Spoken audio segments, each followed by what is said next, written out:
How are you feeling?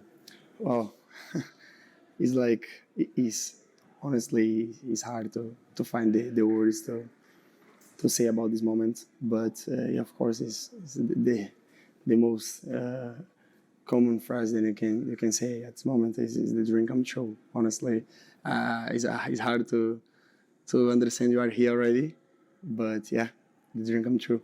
It's hard to, it's like I said, it's hard to find the ways to explain this club for me. It's a funny history. Only in my grandma's house we can watch Premier League. In my house don't have the channel. In my cousin's house don't have the channel. Yeah. So we organized to go in the weekend to my grandma's house to watch the Premier League.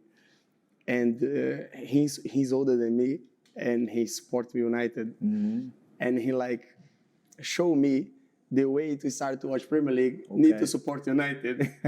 And for me, it was always a bit of inside of me, this club, you know. Yeah. When I play with him in the street, we call in the how's the name, the pitch, like the sand pitch. Like the gravel. Gravel pitch, exactly. Yeah. We normally play there in Brazil, it's very common. Yeah. We call this pitch is the Old Trafford. Imagine, so it's so hard to be here now and then thinking about the past is very emotional for me. Amazing. Was there any particular players that you used to look at and want to play like? Yeah, it's always hard to talk because I remember the whole squad at the time. Then I started to watch. Yeah. You know, like in the front to Ronnie. Yeah. Wow, someone. Then I think I have a lot of particular in my game because I always like give everything. Yeah. And I remember he used the number 10, so his shirt and everyone lovely to the skills of the player then use the shirt, but he bring always more like he go to the grass to take the ball, and you know, like this kind of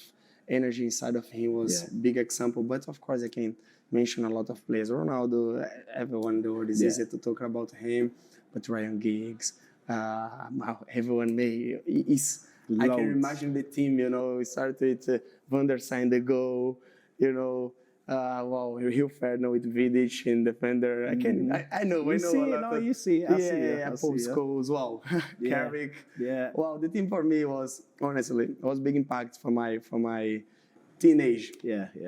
Cunha. Well, yeah, good signing. What they need is legs. I mean, they need a centre forward. It's not a game changer, is it? He is a game changer, yeah. I don't think so, Dom. Well, I do. I don't think... he's now going to put Manchester United as title contenders? No, he won't. I don't understand what you mean he's as a game changer. Well, he is a game-changing player. In what context of Manchester United, their ambition? Because he adds legs, he adds goals, he adds assists, on top of maybe Viktor Osimhen, on top of maybe Brian Mbeumo. So the rebuild looks like it's happening. It's quite impressive to me, even though it's only one player through the door in Cunha, who's a fantastic player. I think from Brian Mbeumo's point of view, as I was saying, you can either go to Tottenham and play for your former manager in Thomas Frank, and play Champions League, which would be quite impressive to go and have a manager that completely trusts you. Or you look at the club of the size of Man United and think, well, I could be part of something. No, knowing that Cunha's signed, Brian Mbeumo next. And if they give him insurances that maybe we're going after a number 9 in Osimhen, all of a sudden I look at it and think, because listen, as Rob said there, 2 players are not going to take Man United to win in the league. We know that, but a rebuild has to start somewhere. And there's no reason with no European football whatsoever next season, Man U can't have a really good go at getting European football or top 4 again next season. Because they've got 1 game a week. Top 4? With the new signings, potentially, yeah. They've got no European football to play. So they're potentially playing Saturday to Saturday. There's a lot of time on the grass for Ruben Amorim to work on his players. We had time, didn't he? Last few months it didn't work out. With a million games involved. Sorry? With a million games there involved. There wasn't a million games in the last 3 months, there was domestic football, there was what else? European football, a European final. Come on, Dan, you know that, to play busy football on Thursdays. Domestic football during the week, 2 or 3 games a week. That's a difficult schedule for a team that wasn't good enough. Now you add good players to it without European football. You've added 1 player. Yeah, sitting here now, but it could be 2 with Brian Mbeumo. What could be 3 with Osimhen. Well, now they're top 4 contenders. Yes. I don't understand how that computes. So you add 3 brilliant players, you don't think Man U can get top 4? 100% no. Of course they can. No. Why not? Because they're terrible. But look at the players that they're signing. What, are they playing in defence? No, but... Are they running around in midfield? Listen Are they wheeling Casemiro around? Listen to my point. The manager's going to have time on the training ground. He's not going to have a million games. He's going to be playing Saturday to Saturday. But if you've still got the same personnel, you've got Rashford in the background, you've got Jadon Sancho hanging out behind the bike sheds. You know, you've got all this problem. I completely disagree. I don't understand how all of a sudden you don't understand because you close your ears off. I've just said to you they're going to sign potentially 3 brilliant players. Right, but if they sign those 3 players, that doesn't fix anything. It gets them closer to European football. But it doesn't put them across the line with the top 4, does it? Why not? Because they've still got to defend. They've still got to win the ball. Is that all you're basing it on? You're not basing it on structure? I'm basing it on they finished 16th last season. This is a team that's had a negative goal difference for about the last 4 years. They're trying to fix it. But they're not. Well, they are. They're adding goals. They're getting worse. They're getting worse every season. They're getting worse. Is he mad? Cunha's going to score, and number 9's going to score, and Buemo's going to score. Those 3 come in their top 4, Shaq. I don't see Manchester United finishing top 4. Why not? For all the reasons that Dad just said, between Sancho hanging up behind the bike. But the fact they've got no European football to play will help them. We'll get to the predictions, next season predictions later on, right? from a Brian and Buemo perspective. No. Shaq has put an embargo on it. No, I just told you. I don't think Manchester. As we sit right now, I do not think Manchester United finish top 6. Probably not even top 8. What changes your mind? Osimhen and Buemo. Does that change? About 6 signings changes my mind. About 6, which we can't speculate on right now. We can't speculate on what those 6 signings are, who they will be. I will say that Manchester United, to your point, don't have the attracting power that they once did. Just because back in the day, Manchester United was the go-to destination. They aren't anymore. They are shopping in the Cunha basket, so to speak, and that level of player. I think that inches them higher up the table, but it doesn't have them banging on the door of top 4. Probably not even top 6, top 8, as I say. Wow, not even top 8? Not even top 8. You're ridiculous. If I'm Brian Buemo, to your question, Dan, my former manager, who got the best out of me, goes to another London club with Champions League football. Right. Those 2 clubs, between Spurs and Manchester United, there was, a couple of points, certainly a couple of places between them in terms of the league table. So you're starting pretty much on a level pegging. And so while you make the point about what signings Manchester United could make to propel them to top 4, you could make that same exact argument about Spurs, because they're starting from pretty much level pegging. And Spurs have Champions League football to attract those players. So you could quite easily make the argument that right now, if we're talking the next 2 or 3 years, which is Brian Buemo's focus, Spurs are in a better position. So I take nothing for granted in terms of Buemo going to Manchester United. If I'm Brian Buemo, and again, coming from somebody who followed Harry Redknapp around, you totally understand if Thomas Frank gives him a call, and that all of a sudden is the far more appealing prospect. That's what you love, isn't it, Rob? In the heat in Miami, listening to us talk nonsense.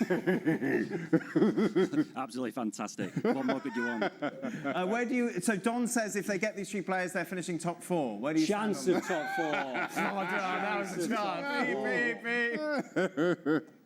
Well, I mean, I must say that I agree with Don, because not having European football and having 3 weeks in between games, I mean, the lads in the studio will know better than anyone, but having that time to be able to prepare for 1 game a week is a massive thing for Ruben Amorim and Man United, particularly when you're trying to learn a new system and a new tactical setup. And it's what Ruben Amorim has said even last season. He said that there was a case that maybe Man United weren't ready for European football next year, and maybe it would help them if they had those 3 weeks. So he's assuming that he can get a lot more out of these players. And when you put on top of that, Matheus Cunha and hopefully Brian Buemo, 2 proven Premier League goal scorers, you're solving a huge problem there. The lack of goals has really held Man United back for the last couple of years. And if you can solve that and bring in proven Premier League goal scorers to put the ball in the net, it gets you an awful lot closer to the top 4. I mean, in my opinion, I think they should be looking at top 6. But I agree with Don. I mean, if they could hit the ground running at the start of next season, start scoring goals, Cunha and Buemo scoring goals, I don't see why top 4 should be out of the question. To that point, while we're talking about Brian Buemo here, saying to a player, we don't have Champions League football next season, we don't have any, that's really poor salesmanship. Well, the fact that they might say, we'll give you another 100 grand a week on top. Well, no, well, this coming from Manchester United, who've had their financial issues for well-documented financial issues for quite some time. Now, it's easy for us, sitting on the outside, to say it's better for Manchester United that they don't have European football, they don't have those midweek exertions. It's better for Ruben Amorim. For Brad Mbeumo, that doesn't wash. You want to be playing European football. Do you think Spurs will pay him $250 a week? I'm sitting here assuming that all things are equal, right? They're not. Okay, right. But to your point, Manchester United have had financial issues for quite some time. If they aren't able to shift Marcus Rashford, if they aren't able to shift Anthony, if they aren't able to shift Casemiro, if they aren't able to shift Jadon Sancho, are we sure that Spurs can't match Manchester United just in terms of financial fair play or whatever it's called now?